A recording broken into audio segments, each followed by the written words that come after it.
মশলাটা ভালো করে কষিয়ে তারপর যখন ছড়াটা দেয়া হয়, ছড়াটা আগে থেকেই যেহেতু ভেজে রাখা, তারপর এই মশলাটার সাথে আরো যখন ভালো করে কষানো হয়, রান্না করার পরে এটা আসলে বোঝাই যায় না যে এটা কি ছড়া নাকি এটা আলু।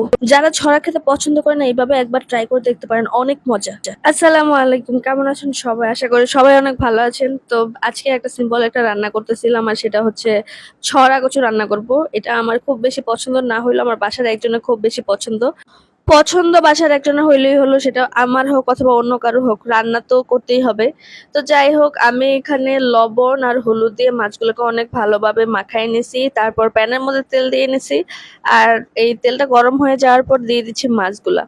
আমার একটা সমস্যা আছে, মাছ ভাজতে গেলে প্যানের মধ্যে মাছ লেগে যায়। যদিও আমি ফ্রাইং প্যানে মাছ ভাজি, তারপরেও সামটাইমস মাছ ভেঙে যায়। এই সমস্যাটা আমার খুবই জটিল, খুবই জটিল। তো আমি অনেক চেষ্টা করি মাছ না ভেঙে বাজার জন্যে, কিন্তু ম্যাক্সিমাম টাইমেই মাছ ভেঙে যায়। একটা ভিডিওতে একজন কমেন্ট করছিল যে আমি মাছই বাছতে পারি না, তো তাদের জন্য কি ভিডিও দিই? আসলে আমি আপনাদের জন্য ভিডিও দেই না, আমি নিজে যেটা রান্না করি, যাই করি সেটা আপনাদের সাথে শেয়ার করি। আমি খুব বেশি ভালো রান্না করতে পারি না, অত ভালো রান্না করতে পারি না যে আমি বলবো যে আমার রেসিপিতে আপনারা ট্রাই করেন অথবা রান্না করেন। যাই হোক, মাছগুলা ভাজা হয়ে গেছে, এখন আমি মাছগুলা উঠাই নিচ্ছি। মাছগুলো আমি উঠিয়ে নেওয়ার পরে মাছগুলা দেখতে অনেক সুন্দর লাগতেছিল, মনে হচ্ছিল যে এই মাছ দিয়ে পান্তা ভাত হইলে কিন্তু জমে যেত। যাই হোক, এই যে মাছ, আর মাছগুলো একপাশে রেখে এবার আমি এই একই তেলের মধ্যে যে ছড়াগুলো আমি ছিলে রেখেছিলাম সেগুলো দিয়েছি। আমি কিন্তু এই ছড়া কচুগুলো আগে সিদ্ধ করে রাখিনি, আমি হচ্ছে কাঁচা ছড়াগুলোকে উপর থেকে ছিলে নিয়েছি আর তারপর এটাকে তেলে ভেজে নিচ্ছি।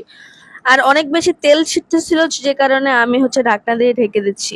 অনেকেই এটা সিদ্ধ করে তারপরে হচ্ছে বেছে তারপর রান্না করে, বাট আমি সিদ্ধ করাটাও খেয়েছি। এট ফার্স্ট টাইম আমি হচ্ছে কাঁচা ছড়াটা ট্রাই করতেছি যে আসলে কেমন লাগে। সিদ্ধ ছড়াটাও ভালো লাগে, সাথে একটু টক দিলে খুব জমে যায়। তো এখানে আমি আজকে ভাবলাম যে একটু কাঁচা ছড়া রান্না করে দেখি, আর টাইমও খুব শর্ট ছিল কখন সিদ্ধ করব, তাই ভাবলাম যে কাঁচাটা একটু রান্না করি। বাট এটা খুবই মজা হয়েছিল, ভাবি নাই যে অতটা মজা হবে। তো ছড়াগুলো ভাজা হয়ে গেছে, আর এখন আমি এগুলাকে উঠাই নিব। অনেকেই হয়তো ছড়া বললে চিনতেছেন, এটা হচ্ছে যে কচুর নিচে যে থাকে গোল গোল, ওইটাকে আমরা ছড়া ছড়া বলি আমাদের ভাষায়। আপনাদের ভাষায় এটাকে কি বলেন অবশ্যই এটা কমেন্টে জানাই দিবেন। তো ছড়াগুলা ভেজে উঠাই নিলাম, আর এই একই তেলের মধ্যে আমি কিছু পেঁয়াজ কুচি দিয়ে নিলাম। পেঁয়াজগুলো যখন হালকা ভাজা ভাজা হয়ে আসবে, ওই পর্যায়ে আমি দিয়ে দিব বাকি মশলাগুলো। এখানে দিয়েছি হাফ চা চামচ রসুন, হাফ চা চামচ আদা বাটা। আদা আর রসুন গুলাকে আমি 2 মিনিটের মতো একটু সামান্য পরিমাণে ভেজে নেব, তাহলে আদা রসুন যে কাঁচা একটা গন্ধ থাকে সেটা আসলে থাকবে না। আর অন্যান্য মশলাটা পরে দিলে এটার স্মেলটা খুব ভালো আসে। আর কাঁচা আদা রসুনের সাথে দিলে কাঁচা আদা রসুনের একটা কাঁচা কাঁচা একটা গন্ধ থেকে যায়, এটা আমার ভাল লাগে না। তো যে কারণে আমি আদা রসুনটাকে একদম নিবু নিবু আছে, আমি একটু এটাকে ভেজে নিয়েছি, তারপর দিয়ে দিচ্ছি বাকি মশলা।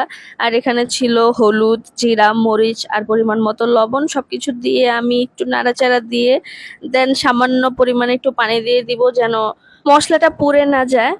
তো এখানে হচ্ছে আদা রসুন যে বাড়িটাতে ছিল সেটাতেই আমি একটু পানি নিয়ে দেন হচ্ছে এটাতে দিয়ে দিয়েছি। এটা আসলে দিয়েছি খুবই অল্প পরিমাণে মশলাটা কষাবার জন্য। আর যখন মশলাটা কষানো হয়ে গেছে তখন আমি এটার মধ্যে ভেজে রাখা ছড়াগুলা দিয়ে দিলাম। ছড়াটা দেওয়ার পরে এখানে আমি 5 থেকে 7 মিনিট চুলার আঁচ মিডিয়ামে রেখে ছড়াটাকে কষিয়ে নিয়েছি মশলার সাথে। আর খুব ভালো করে যদি ছড়াটাকে কষানো হয়, তখন যারা ছড়া পছন্দ করে না তারা কিন্তু বুঝতেই পারবে না যে এটা ছড়া নাকি অন্য কিছু। তো যাই হোক, এখানে ছড়াটা কষানো হয়ে গেলে আমি এখানে ঝোল দিয়ে দিচ্ছি। আমি যেহেতু এটা ঝোল করতেছি তাই আমি ঝোল দিয়ে ঢেকে দিচ্ছি। আর অন্য পাশে আমি হচ্ছে এটাতে একটু টমেটো দিয়ে দিচ্ছি। এটাতে টক দিলে খুবই ভালো লাগে, বাট এই সময় আমার কাছে কোনো টক ছিল না, টমেটো ছিল শুধু। তো ভাবলাম যে টমেটো দিয়ে দিলেও এটা টেস্ট ভালো লাগবে। আর বিশেষ করে এই তরকারিটাতে যদি কোনো টক দেওয়া হয়, এটার স্বাদ কিন্তু দ্বিগুণ হয়ে যায়। তো আমি টমেটো কেটে টমেটোগুলো দিয়ে দিলাম। তারপর টমেটো দেওয়ার পরে একটু নেড়ে চেড়ে আবার একটু মিশাই নিব, আর হচ্ছে আবার একটু ঢাকনা দিয়ে দিব। তার কারণ হচ্ছে টমেটোগুলো যেহেতু এখনই দিয়েছি, টমেটোগুলো একটু সিদ্ধ হতে সময় লাগবে। তো টমেটোগুলো প্রায় সিদ্ধ হয়ে আসছে, এই পর্যায়ে আমি দিয়ে দিচ্ছি মাছগুলো। আর আপনাদের কাছে আমার একটা রিকোয়েস্ট থাকবে, আমার ভিডিওগুলো যদি ভালো লাগে অবশ্যই আমার পেজটা ফলো করবেন, আর ভিডিওটা দেখার পরে ভিডিওটিতে একটা লাইক দিবেন, এতে করে আমার অনেক উপকার হবে। তো এখানে মাছগুলো দিয়ে দেওয়ার পরে মাছগুলো একটু ভালো করে ঝোলের নিচে দিয়ে দিচ্ছি যেন মাছগুলোর টেস্ট ঠিক মতো বেরোয়। আর এখানে সাথে দিয়ে দিচ্ছি 5টা কাঁচামরিচগুলো দিয়েছি ফ্লেভারের জন্য, আর সাথে দিয়ে দিচ্ছি ধনিয়া পাতা। কাঁচামরিচ আর ধনিয়া পাতার জন্য কিন্তু আলাদা একটা ফ্লেভার আছে। কাঁচামরিচটা ফেলে দিতে পারলে আরো বেশি টেস্ট পারে, বাট আমার বাসায় বাচ্চা থাকার কারণে আমি হচ্ছে কাঁচামরিচটা আস্তই দেই, আমরা কাঁচামরিচটা ভাতের সাথে মেখে খেয়ে ফেলি। ফাইনালি মাছ দেওয়ার পরে আমি 3 থেকে 4 মিনিটের মতো জাল করেছিলাম, তারপরে আমার রান্না শেষ। এবার আমি একটা বাটিতে উঠাই নিচ্ছি। দেখতে পাচ্ছেন, দেখতে কিন্তু তরকারিটা খুবই লোভনীয় হচ্ছে আর খেতে অনেক মজা হয়েছিল। আমি ভেবেছি এখন থেকে এভাবেই রান্না করব, আর সিদ্ধ করে রান্না করব না, কারণ এটাই বেশি মজা ছিল।